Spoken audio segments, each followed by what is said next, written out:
Selamat pagi, selamat siang, selamat sore, selamat malam untuk kita semuanya. Di sini saya Mailandro Sihombing dengan NIM 31S18012 ingin mempresentasikan hasil resume jurnal saya tentang bioremediasi mata kuliah ITB. Perkenalannya, dua jurnal ini yang akan saya pakai. Kita bisa sama-sama melihat dari slide. Selanjutnya, apa sih bioremediasi itu? Di sini saya mengambil kata kunci untuk menjawab pertanyaan tadi ialah bioremediasi merupakan pemanfaatan di mana metabolisme mikroorganisme untuk menghilangkan polutan. Selanjutnya, mikroorganisme yang digunakan untuk melakukan fungsi bioremediasi dikenal sebagai bioremediator. Di mana dalam kasus tanah, sedimen, dan lumpur yang sudah terkontaminasi, kita dapat melibatkan pengolahan tanah itu dengan mikroorganisme, di mana untuk membuat nutrisi dan oksigen lebih tersedia bagi mikroorganisme. Contohnya teknologi bioremediasi ialah fitoremediasi, bioventing, bioleaching, land farming, bioreaktor, pengomposan, bioaugmentasi, hidrofiltrasi, dan biostimulasi. Bioremediasi merupakan pilihan yang menawarkan kemungkinan untuk menghancurkan atau membuat tidak berbahaya berbagai kontaminan menggunakan aktivitas biologis alami. Bioremediasi didasarkan pada penggunaan redaman alami. Makanya masyarakat menganggapnya lebih dapat diterima daripada teknologi lainnya. Kebanyakan sistem bioremediasi berjalan dalam kondisi aerobik. Tetapi menjalankan sistem dalam kondisi anaerobik bisa terjadi pada mikroorganisme. Tetapi untuk mikroorganisme yang mendegradasi molekul yang bandel atau sulit untuk diapakan degradasi. Bioremediasi hanya dapat efektif jika kondisi lingkungan memungkinkan pertumbuhan mikroba dan beraktivitasnya mikroba tersebut. Penerapan yang seringkali melibatkan manipulasi parameter lingkungan untuk memungkinkan pertumbuhan mikroba dan degradasi untuk melanjutkan pada tingkat yang lebih cepat. Selanjutnya, bagaimana bioremediasi dapat berjalan dengan baik? Nah, jawabannya ialah kontrol dan optimalisasi. Proses bioremediasi adalah sistem yang kompleks dari banyak faktor. Hal-hal yang perlu diperhatikan ialah yang pertama itu penting ialah adanya populasi mikroba yang mampu mendegradasi bahan pencemar. Yang kedua, ada ketersediaan kontaminan untuk populasi mikroba tersebut. Selanjutnya, yang ketiga ada faktor lingkungan seperti jenis tanah, kita perhatikan, suhunya kita perhatikan, pH-nya kita perhatikan, keberadaan oksigennya kita perhatikan. Ada juga akseptor elektron dan nutrisinya. Sebelah kanan bisa kita lihat di mana nutrisinya ialah karbon, nitrogen, oksigen, dan lain. Proses biologis yang terjadi ialah katabolisme dan anabolisme. Mikroba yang terlibat ialah aerobik dan anaerobik. Selanjutnya ada jenis tanahnya juga, kandungan tanah liat atau lumpur rendah. Suhu, pH, kandungan oksigen diperhatikan, akseptor donor elektron juga diperhatikan. Selanjutnya kita masuk ke aerobiknya.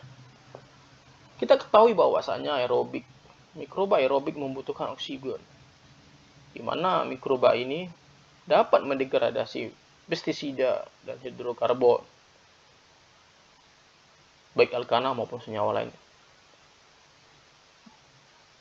Banyak dari bakteri aerobik ini menggunakan kontaminan sebagai satu-satunya sumber karbon dan energi. Contoh bakteri aerobik yang dikenal karena kemampuan degradatifnya ialah Pseudomonas, Alcaligenes, Sphingomonas, dan lain-lainnya yang bisa kita lihat di slide ini. Selanjutnya ada anaerobik.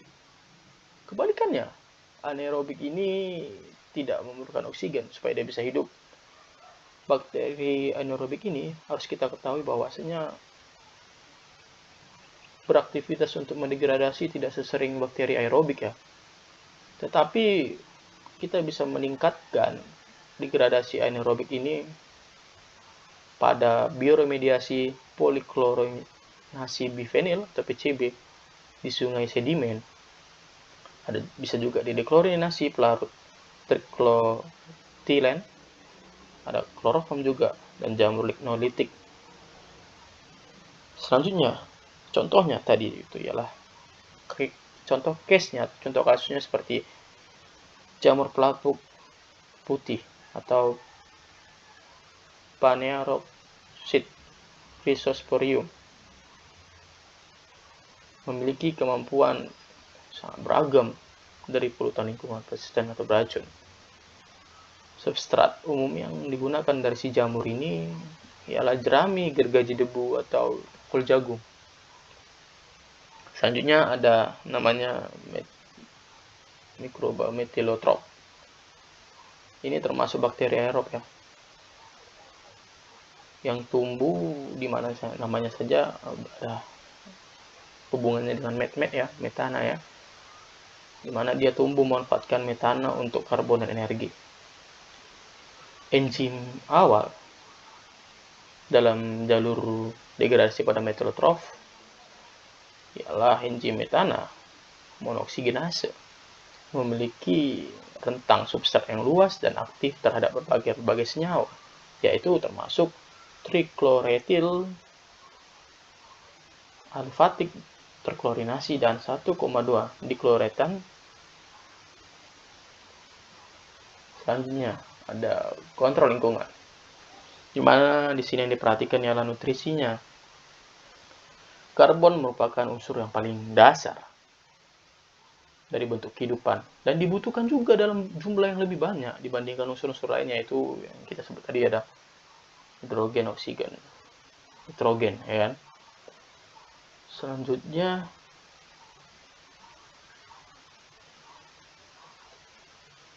kita harus memperhatikan konsentrasi kontaminan di sini, di mana terlibat juga fosfor. Ketentuannya ialah konsentrasi kontaminan tanah fosfor dan belerang berkontribusi juga. Dan di sini juga kita perhatikan rasio perbandingan antara yang pertama ialah nutrisi kebutuhan rasio karbon terhadap nitrogen 10:1 dan karbon terhadap fosfor 30:1. Selanjutnya kita lihat di sini di slide ini beberapa item faktor lingkungan yang berpengaruh untuk kondisi optimal dan kondisi yang dibutuhkan untuk mikroba beraktivitas. Kita bisa lihat ya di sini, di mana pengaruh kelembapan tanah ada pengaturannya antara 25-85%. pH-nya juga bisa kita lihat di sini, di kondisi optimalnya 6,5 sampai 8,0, dan di mana juga di kondisi yang dibutuhkan saat beraktivitas dia berbeda, 5,5 sampai 8,5. Suhunya juga pengaturannya 20 sampai 30. Tetapi kalau udah lagi beraktivitas 15 sampai 45. Dan bisa kita lihat juga kontaminannya, logam beratnya juga bisa kita lihat di slide ini. Selanjutnya, apa saja sih teknologi bioremediasi tersebut? Nah, teknologi bioremediasi di sini saya klasifikasikan menjadi dua, yaitu in situ dan ex situ. Mari kita bahas. Yang pertama, bioremediasi in situ, di mana bioremediasi in situ itu penerapan pengolahan biologis untuk pembersihan bahan kimia berbahaya yang ada di bawah tanah. Optimalisasi dan kontrolnya, mikroba, transformasi dari kontaminan organik memerlukan integrasi. Ini banyak dibahas oleh disiplin ilmu dan teknik. Pertama, bagiannya itu yang ada biosparging. Biosparging melibatkan injeksi udara di bawah tekanan permukaan air untuk meningkatkan oksigen air tanah dan meningkatkan laju degradasi biologis kontaminan oleh bakteri alami. Biosparging meningkatkan pencampuran di zona jenuh, dan dengan demikian meningkatkan kontak antara tanah dan air tanah. Kelebihannya ialah biaya rendah, dan untuk memasang titik injeksi udara berdiameter kecil, memungkinkan fleksibilitas yang cukup besar dalam desain dan konstruksi biosparging tersebut. Selanjutnya ada bioventing.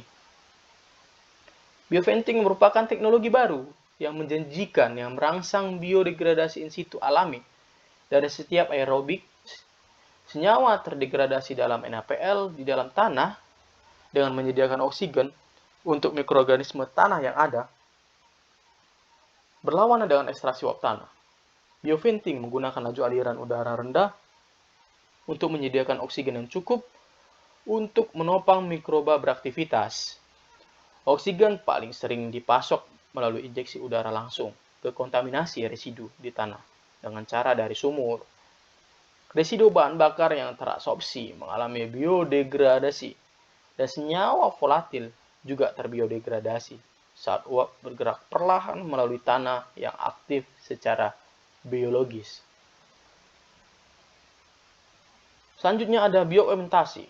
Biofermentasi merupakan pengenalan sekelompok strain mikroba alami atau varian rekayasa genetika untuk mengobati atau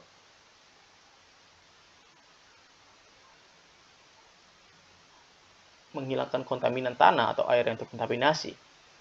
Ini biasanya digunakan dalam pengolahan air limbah di kota untuk memulai kembali lumpur aktif bioreaktor.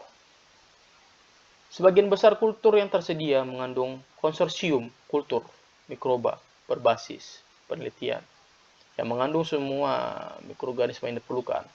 Di lokasi di mana tanah dan air tanah terkontaminasi dengan etena terklorinasi seperti ada tetrakloritelin dan trikloritelin, biofermentasi digunakan di sini untuk memastikan bahwa mikroorganisme in situ dapat benar-benar menurunkan kontaminan ini menjadi etilen dan klorida yang tidak beracun. Biofermentasi ini bisa dikatakan sangat sulit sistemnya. Selanjutnya ada biopeeling. Nah,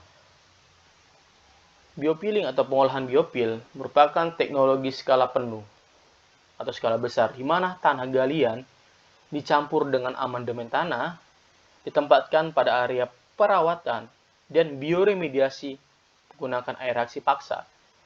Kontaminan direduksi menjadi karbon dioksida dan air. Sistem biopil dasar meliputi tempat tidur pengolahannya, sistem aerasinya juga ada, sistem irigasi atau nutriasinya ada, dan tempat pembuangan airnya juga ada, sistem pengumpulannya ada. Kelembapan panas, nutrisi, oksigen, dan pH dikontrol untuk meningkatkan biodegradasi. Ada sistem irigasi atau nutrisi ditanam di bawah tanah untuk mengalirkan udara dan nutrisi, baik dengan vakum atau tekanan yang sudah ditentukan. Tanah tumpukan dapat berjalan atau tanah tumpukan dapat mencapai tinggi 20 kaki dan dapat ditutup dengan plastik untuk mengontrol limpasan atau penguapannya. Dan untuk memastikan ketersediaan pemanasan dari matahari.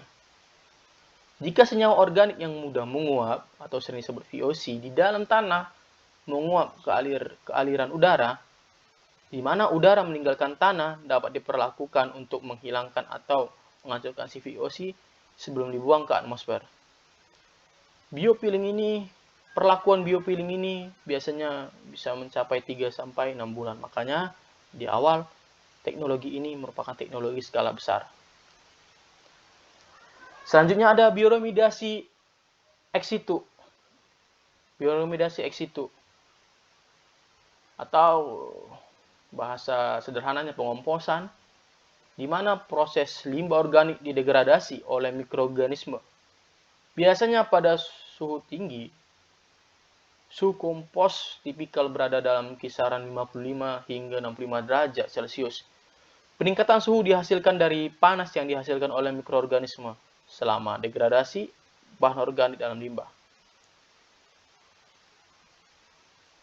Pengomposan telah ditunjukkan dengan menggunakan langkah-langkah dasar berikut.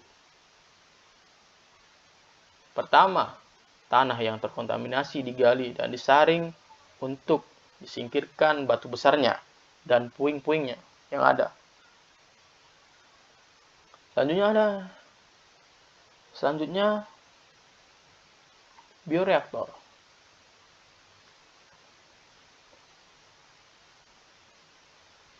Reaktor bubur atau reaktor air digunakan untuk pengolahan ex situ di sini ya. Reaktor bubur dari tanah dan air yang terkontaminasi yang dipompa dari abulu yang terkontaminasi. Bioremediasi dalam reaktor melibatkan pengolahan bahan padat yang terkontaminasi di tanah, sedimen, lumpur, atau air melalui sistem penahan yang direkayasa. Sebuah bioreaktor bubur dapat didefinisikan sebagai bejana penampung dan peralatan yang digunakan untuk membuat kondisi pencampuran 3 fase, yaitu padat, cair, dan gas. Untuk meningkatkan tingkat bioremediasinya, polutan yang terikat dalam tanah dan larut dalam air sebagai bubur air dari tanah. Dan biomasa yang terkontaminasi, biasanya mikroorganisme asli, yang mampu mendegradasi kontaminan target tersebut. Secara umum, tingkat biodegradasi lebih besar dalam sistem bioreaktor daripada in situ, atau dalam sistem fase padat, karena lingkungannya lebih mudah dikelola dan karenanya lebih mudah juga dapat dikontrol dan diprediksi. Terlepas dari kelebihan reaktor sistem, ada beberapa kelemahannya. Tentu tanah yang terkontaminasi memerlukan perlakuan awal.